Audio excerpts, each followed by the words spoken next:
بالله من الشيطان الرجيم بسم الله الرحمن الرحيم وعد الله الذين آمنوا منكم وعملوا الصالحات ليستخلفنهم في الأرض كما استخلف الذين من قبلهم وليمكنن لهم دينهم الذي ارتضى منهم وليبدلنهم من بعد خوفهم أمنا يعبدونني لا يشركون بي شيئا ومن كفر بعد ذلك فأولئك هم الفاسقون۔ تم میں سے جو لوگ ایمان لائے اور الہی تعلیم کے مطابق نیک کام کرتے رہے تو ان سے اللہ تعالیٰ کا وعدہ ہے کہ انہیں خلافت ارضی عطا کریں گے جس طرح ان سے پہلے لوگوں کو عطا کی گئی تھی، اور جس دین اسلام کو اللہ تعالیٰ نے ان کے لیے پسند کیا ہے اس میں انہیں استحکام بخشیں گے، اور دشمنوں کو جو خوف انہیں لگا ہوا ہے اس کو امن سے بدل دیں گے۔ تو میری ہی عبادت کرتے رہیں اور میرے ساتھ کسی اور کو کسی بھی حیثیت سے شریک نہ کریں، اور اس کے بعد جو کوئی کفر اختیار کرے گا تو ایسے ہی لوگ فاسق اور گنہگار ہیں۔ پچھلے درس میں یہ بات آ رہی تھی کہ کسی کام کے اچھا یا برا ہونے کے تعلق سے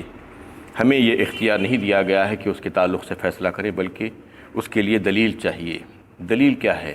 دلیل سب سے پہلے نص قرآنی ہے، قرآن سے یہ بات ثابت ہو،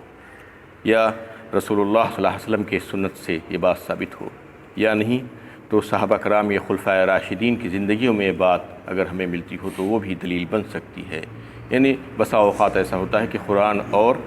سنت رسول اللہ صلی اللہ علیہ وسلم میں کسی بات کی طرف واضح اشارہ موجود نہیں ہوتا ہے، لیکن خلفائے راشدین اور صحابہ کرام کی زندگیوں میں وہ بات ملتی ہے تو اس کو بھی دلیل بنایا جا سکتا ہے۔ اگر وہ بھی وہاں پر بھی ہمیں کوئی اشارہ نہ ملے کسی مسئلے کے متعلق حکم، تو اس کا اور ایک طریقہ ہے، اور ایک آخری دلیل ہے، وہ یہ کہ ائمہ کرام علماء کرام بیٹھ کر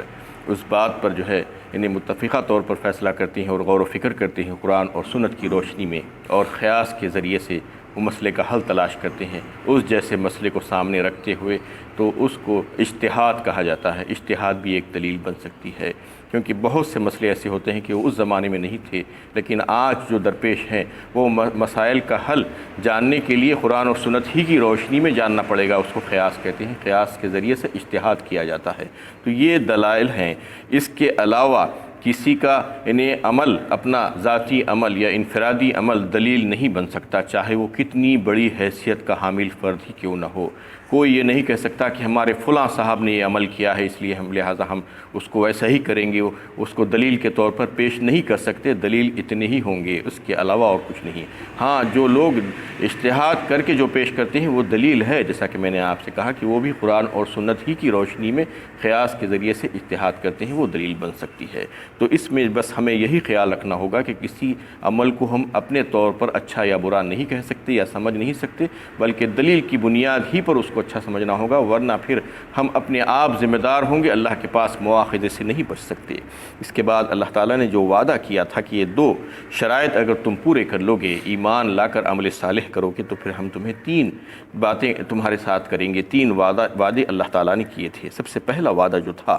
کہ لَيَسْتَخْلِفَنَّهُمْ فِي الْأَرْضِ كَمَا اسْتَخْلَفَ الَّذِينَ مِنْ قَبْلِهِمْ، یعنی تم کو ہم خلافت عرضی عطا کریں گے اس طرح سے جس طرح سے تم سے پہلے لوگوں کو ہم نے جو ہے خلافت دی تھی، بادشاہت اور سلطنت اور حکومت عطا فرمائی تھی، ویسے ہی تم کو بھی ہم خلافت دیں گے۔ یہ خلافت اللہ تعالیٰ نے جو ہے اس کا ظہور کر کے دکھلا دیا۔ سب سے پہلے عہد نبوی صلی اللہ علیہ وسلم ہی میں آپ دیکھیے کہ مکہ، پورا مکہ فتح ہوا، اس کے بعد جزیرۃ العرب جو ہے فتح ہوا، خیبر فتح ہوا، اس کے بعد بحرین فتح ہوا، ملک یمن فتح ہوا۔ نبی صلی اللہ علیہ وسلم کے حیات طیبہ ہی میں یہ سارے ممالک اور یہ سارے علاقے فتح ہو گئے تھے۔ اس کے بعد آپ صلی اللہ علیہ وسلم کو بہت سے شاہان حکومت نے خطوط لکھے، خطوط کے جواب دیے، پھر آپ صلی اللہ علیہ وسلم کی تعظیم و تکریم کی، اور آپ صلی اللہ علیہ وسلم کو ہدایے بھیجے۔ اس میں جو ہے شاہ روم ہرقل بھی ہے، اور شاہ نجاشی بھی ہے، اور شاہ مصر بھی ہے، اور شاہ عمان بھی ہے۔ ایسے بہت سے بادشاہوں نے آپ صلی اللہ علیہ وسلم کی تعظیم و تکریم کی، یہاں تک یہ سلسلہ ہوا۔ اس کے بعد پھر آپ صلی اللہ علیہ وسلم کی وفات کے بعد حضرت ابو بکر صدیق رضی اللہ تعالیٰ عنہ خلیفۃ المسلمین بنے، تو آپ کے دور میں بھی جو ہے بہت سے فتنے آئے، وہ فتنوں کو انہوں نے ختم کیا، اور پھر بہت سے ملکوں کو اسلامی لشکر بھیجے، اور بصرہ بھی جو ہے اسی وقت فتح ہوا، دمشق بھی ان کے زمانے میں جو ہے فتح ہوا، ایسے جو ہے دیگر بہت سے ملکوں کے حصے فتح ہوئے اس وقت بھی۔ اور اس کے بعد پھر حضرت ابوبکر صدیق رضی اللہ تعالیٰ عنہ نے اپنے وفات سے پہلے حضرت عمر رضی اللہ تعالیٰ عنہ کو خلیفہ نامزد کر دیا، اور پھر حضرت عمر رضی اللہ تعالیٰ عنہ کے دور میں تو بہت سی ملکوں کے فتوحات ہوئے، پورا مصر فتح ہوا، پورا ملک شام فتح ہوا، فارس کے جو ہے اکثر حصے فتح ہو گئے، اور پھر یہاں تک پہنچ گئی بات کہ بیت المقدس بھی مسلمانوں کے قبضے میں آ گیا، اور ایسی شاندار حکومت حضرت عمر رضی اللہ تعالیٰ عنہ خلافت چلائی کہ بتایا جاتا ہے کہ آسمانوں نے نہیں دیکھا انبیاء کرام کے بعد ایسی حکومت اور ایسا نظام، ایسے بہترین نظام اور حکومت آپ نے چلائی۔ اور پھر خلافت عثمانیہ تو آپ دیکھیں ہیں کہ حضرت عثمان رضی اللہ تعالیٰ عنہ کے دور میں تو جو ہے بے شمار ممالک فتح ہوئے ہیں، اس میں جو ہے مشارق سے لے کے مغارب تک، اندلس تک فتح ہو گیا، اور پھر جو ہے عراق اور دوسرے علاقے، بہت سے علاقے جو ہے خراساں یہاں تک پہنچ گئے۔ تو اس طریقے سے اللہ تعالیٰ نے مسلمانوں کو فتح پر فتح دی، اور ان کو خلافت سے نوازا، اور ان کو حکومت اور سلطنت جو اللہ تعالیٰ نے جو وعدہ کیا تھا اس کے بعد بھی جو ہے کئی سالوں تک چلتا رہا یہ سلسلہ۔ اور نبی صلی اللہ علیہ وسلم کی جو پیشین گوئی تھی کہ میرے بعد 30 سال تک خلافت چلے گی، اس سے مراد خلافت راشدہ تھی، جو حضرت علی رضی اللہ تعالیٰ عنہ کے دور تک 30 سال مکمل ہوئے آپ صلی اللہ علیہ وسلم کے بعد، تو 30 سال تک بہترین خلافت چلتی رہی خلافت راشدہ۔ اس کے بعد بھی بہت سے اچھے لوگ آئے خلافت پہ فائز ہوئے، لیکن خلافت راشدہ جسے کہا جاتا ہے وہ 4 خلیفاؤں کا جو ہے جو معاملہ تھا وہ خلافت راشدہ اس کو کہا جاتا ہے، وہ 30 سال تک چلتی رہی۔ آپ صلی اللہ علیہ وسلم نے بہت سی پیشین گوئیاں فرمائی تھی کہ قیصر و کسریٰ کی جو ہے تخت و تاج کو جو ہے اور ان کے ساری چیزوں کو تمہارے قدموں میں لا کر ڈھیر کر دیا جائے گا، ایک زمانہ ایسا آئے گا، اور جو ہے ایسا قانون اور ایسا بہترین نظام ہو جائے گا کہ ایک عورت تنہا آ کر جو ہے کعبۃ اللہ کا طواف کرے گی، اس کو کسی قسم کا کوئی جو ہے بدامنی نہیں ہوگی، کوئی خوف نہیں ہوگا، کوئی خوف کا اندیشہ نہیں ہوگا۔ اس طریقے سے بہت سی پیشین گوئیاں آپ صلی اللہ علیہ وسلم نے فرمائی تھی، وہ سب کی سب درست ہوئی، اور اس کا ظہور اللہ تعالیٰ نے جو ہے ان کے دور میں دکھلا دیا، خلیفاؤں کے دور میں دکھلا دیا۔ اور جب تک کہ وہ لوگ جو ہے اللہ تعالیٰ کی فرما برداری کرتے رہے، اللہ تعالیٰ نے ان کو خلافت سے بھی نوازا، اور ان کے خوف کو جو ہے شوکت اور قوت عطا کر کے دشمنوں کے خوف کو ضائع کیا، اور پھر ان کو امن عطا کیا، اور پھر دین اسلام جو اللہ تعالیٰ کا پسندیدہ دین ہے اس کو اللہ تعالیٰ نے عروج بخشا۔ لیکن جس وقت سے مسلمان اللہ تعالیٰ کی نافرمانی کرنے لگے، اس کے بعد پھر ان کا زوال کا دور شروع ہوا، ان کی حکومتوں کو اللہ تعالیٰ نے غلامی میں بدل دیا، اور ان کی عزت کو ذلت میں بدل دیا۔ اس طریقے سے اللہ تعالیٰ نے جو ہے ان کے ساتھ ایسا معاملہ کیا جو اس قسم کی جو حرکتیں کیے۔ وَمَنْ كَفَرَ بَعْدَ ذَلِكَ فَأُولَٰئِكَ هُمُ الْفَاسِقُونَ، یہی اللہ تعالیٰ فرما رہے ہیں کہ اس کے بعد جو کوئی کفر اختیار کرے گا تو ہم ان کے ساتھ ایسا ہی کریں گے، ایسے ہی لوگ فاسق اور گنہگار اور حد سے بڑھ جانے والے لوگ ہیں۔ وَأَقِيمُوا الصَّلَاةَ وَآتُوا الزَّكَاةَ وَأَطِيعُوا الرَّسُولَ لَعَلَّكُمْ تُرْحَمُونَ، اور نماز قائم کرو اور زکوٰۃ دیتے رہو، اور رسول اللہ صلی اللہ علیہ وسلم کے حکم پر چلتے رہو۔ یعنی تمہارے لیے یہ حکم ہے کہ تم کو خلافت دے دینے کے بعد، تم کو حکومت دے دینے کے بعد تم کو یہ کام کرنا ہوگا کہ نماز کو قائم کرنا ہوگا، نماز کا نظام اور زکوٰۃ کا نظام تم کو قائم کرنا ہوگا، اور اللہ اور اس کی رسول کی اطاعت، تاکہ تم پر رحم کیا جائے۔ ایسا ہی کیا گیا، جب تک کہ فرما برداری کرتے رہے مسلمان، ان کو ہر چیز عطا کی گئی، ان کو خلافت بھی عطا کی گئی، امن بھی عطا کیا گیا، اور ان کو دین اسلام کو جو ہے انہیں ایسے عروج دیا گیا کہ سب دینوں پر غالب کر دیا گیا۔ اس کے بعد جب سے وہ نافرمانی کرنے لگے تو ساری چیزیں آہستہ آہستہ اللہ تعالیٰ نے کھینچ لی۔ اس میں یہی بات ہے کہ اگر تم نماز کو قائم کرو گے، زکوٰۃ دینے والے بن جاؤ گے، اور اس کے نظام کو قائم کرو گے، اور رسول اللہ صلی اللہ علیہ وسلم کی اطاعت کرو گے، تو تمہارے اوپر رحم کیا جائے گا۔ لا تحسبن الذين كفروا معجزين في الارض ومأواهم النار ولبئس المصير، کافروں کی نسبت کبھی ایسا خیال بھی نہ کرنا کہ وہ ہمارے عذاب سے بچنے کے لیے زمین کے کسی حصے میں بھاگ کر بچ بھی سکیں گے، آخرت میں ان کا ٹھکانہ دوزخ ہے، اور وہ کیا ہی برا ٹھکانہ ہے۔ اس میں کافروں کے تعلق سے، اللہ تعالیٰ کے نافرمانوں کے تعلق سے بات آ رہی ہے کہ کہ وہ اگر جو ہے آج پھل پھول رہے ہیں، وہ ترقی کر رہے ہیں، وہ کامیابی حاصل کر رہے ہیں، تو ان کے تعلق سے یہ نہ سمجھنا کہ وہ ہمارے عذاب سے بچ جائیں گے اور ہم کو عاجز کر دیں گے اور ہماری زمین سے بھاگ کر کہیں چلے جائیں گے. نہیں، ایسا نہیں ہو سکتا، وہ ہم سے بچ نہیں سکتے. اور یہاں پر اگر کسی وجہ سے اللہ تعالیٰ حکمت کی وجہ سے ان کو جو ہے انہیں عذاب نہیں دے رہے ہیں، عذاب میں نہیں گھیر رہے ہیں، تو اس کا مطلب یہ نہیں کہ آخرت میں بھی وہ ہم سے بچ جائیں گے. آخرت میں تو ان کا ٹھکانہ دوزخ اور جہنم ہے، اور کیا ہی برا ٹھکانہ ہے. یا ایہا الذین آمنوا لیستاذنکم الذین ملکت ایمانکم والذین لم یبلغوا الحلم منکم 3 مرات من قبل صلاة الفجر وحين تضعون ثيابكم من الظهيرة ومن بعد صلاة العشاء 3 عورات لكم ليس عليكم ولا عليهم جناح بعدهن طوافون عليكم بعضكم على بعض كذلك يبين الله لكم الآيات والله عليم حكيم. اے وہ لوگو جو ایمان لائے ہو، تمہاری لونڈی، غلام اور تمہارے وہ لڑکے جو ابھی سن بلوغ کو نہیں پہنچے ہیں، تم سے 3 موقعوں پر اجازت لیے بغیر تمہارے خلوت گاہوں میں داخل نہ ہوا کریں. صبح کی نماز فجر سے پہلے اور دوپہر کے وقت جبکہ تم گرمی سے اپنے کپڑے اتار کر آرام لیتے ہو، اور عشاء کی نماز کے بعد. یہ تینوں اوقات تمہارے پردے کے ہیں. اس کے بعد کام کاج کے لیے اجازت بغیر آنے کی جانب سے میں تم پر اور ان پر کوئی گناہ نہیں ہے. اسی طرح اللہ تعالیٰ تمہارے معاشرے کی اصلاح کے لیے واضح احکام بیان فرماتے ہیں، اور اللہ تعالیٰ بڑے ہی جاننے والے، حکمت والے ہیں. اس آیت میں ایک اہم حکم دیا گیا ہے. اس سے پہلے سورت کے شروع میں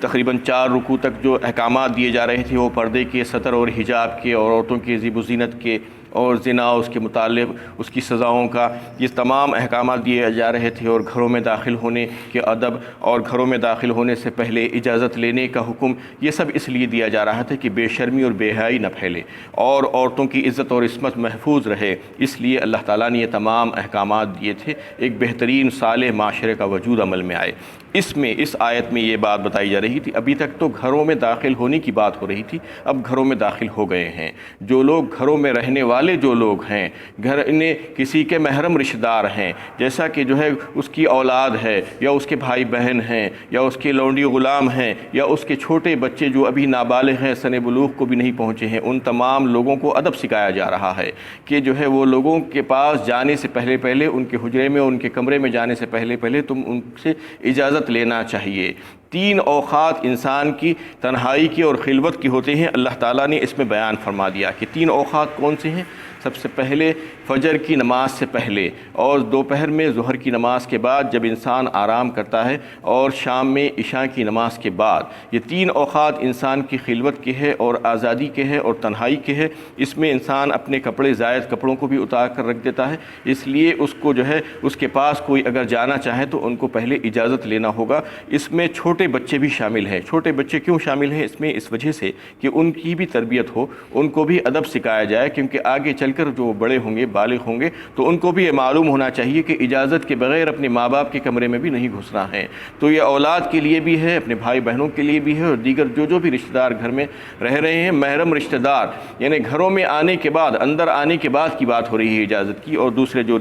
لوگ ہیں، نوکر چاکر، غلام باندی، یہ تمام لوگوں کے لیے اللہ تعالیٰ نے یہ باقاعدہ مقرر کر دیا ہے استئذان، حکم لے کر ان کے پاس داخل ہونا. یہ 3 اوقات میں. 3 اوقات کے علاوہ جو دوسرے اوقات ہوں گے وہ کام کاج کے اوقات ہیں، اس میں کسی کو اجازت لینے کی ضرورت نہیں ہے. لیکن 3 اوقات بڑے خاص ہوتے ہیں. اس میں انسان خلوت چاہتا ہے اور آزادی چاہتا ہے، اور اپنے آپ کو جو ہے بے تکلف رکھ کر جو ہے زندگی گزارنا چاہتا ہے. کبھی ایسا ہوتا ہے کہ وہ اپنی بیوی کے ساتھ کوئی اختلاط میں ہو اور مصروف ہو، اس وقت جو ہے اگر کوئی اس کے پاس کمرے میں بلا اجازت داخل ہو جائے تو اس کو بے انتہا شرم محسوس ہو، اس کی وجہ سے تکلیف اور ایذا پہنچے. اس لیے اللہ تعالیٰ نے ایک چھوٹی بات کو بھی جو ہے بتا دیا ہے، ایک حکم دے دیا ہے کہ گھر میں کیسا رہنا ہے، گھر میں کیسے داخل ہونا ہے، گھروں میں اندر کیسا رہنا ہے، کس کو کیسا اجازت لے کر جانا ہے، کسی کے پاس اجازت کے بغیر نہیں جانا. یعنی کسی کے پاس یہ نہ سمجھنا کہ یہ میرے ماں باپ ہے یا میرے بھائی بہن ہیں، ان کے پاس بھی اجازت لے کر جانا، کیونکہ پتہ نہیں کہ اس وقت وہ کیسی حالت میں ہیں.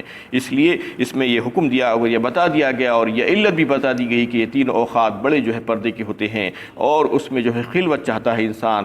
یعنی تکلف نہیں چاہتا اور آزادی سے رہنا چاہتا ہے، اس لیے یہ 3 اوقات میں بڑا لحاظ کرنا چاہیے، اور یہ حکم اللہ تعالیٰ کا ہے کہ 3 اوقات میں انسان جو ہے اجازت لے کر جانا، اس کے علاوہ جو بھی دوسرے وقت ہوں گے اس میں اجازت لینے کی ضرورت نہیں ہے۔ طوافون علیکم بعضکم علی بعض کذالک یبین اللہ لکم الآیات، اس طرح اللہ تعالیٰ تمہارے معاشرے کی اصلاح کے لیے واضح احکام بیان فرماتے ہیں۔ واللہ علیم حکیم، اللہ تعالیٰ جو بھی فیصلہ کرتے ہیں وہ نہایت ہی حکیمانہ ہوتا ہے۔ وَإِذَا بَلَغَ الْأَطْفَالُ مِنْكُمُ الْحُلُمَ فَلْيَسْتَأْذِنُوا كَمَا اسْتَأْذَنَ الَّذِينَ مِنْ قَبْلِهِمْ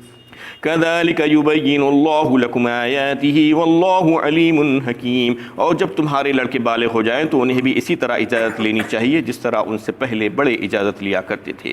اس طرح اللہ تعالیٰ اپنے احکام واضح طور پر ارشاد فرماتے ہیں، اور اللہ تعالیٰ بڑے ہی جاننے والے اور حکمت والے ہیں۔ والقواعد من النساء اللاتي لا يرجون نكاحا فليس عليهن جناح أن يضعن ثيابهن غير متبرجات بزينة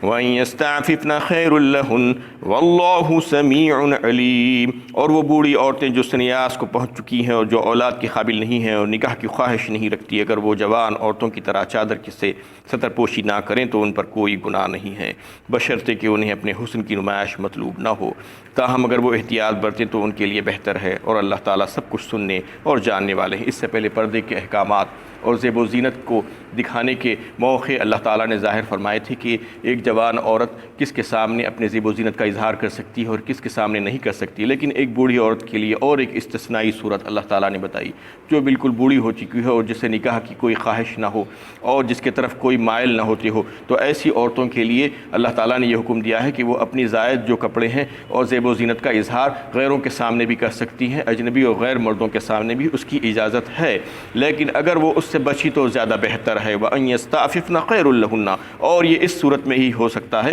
جب وہ اپنی زیب و زینت کی نمائش کسی کے سامنے نہ کرتی ہو، بن ٹھن کے نہ پھرتی ہو، اور دل میں جو ہے کوئی خواہش نہ ہو اس کے، اور جو ہے اس سے نکاح کرنے کا کوئی خواہش مند نہ ہو، تو پھر ایسی عورت کے لیے اللہ تعالیٰ نے اجازت دی ہے۔ وآخر دعوانا الحمد للہ رب العالمین۔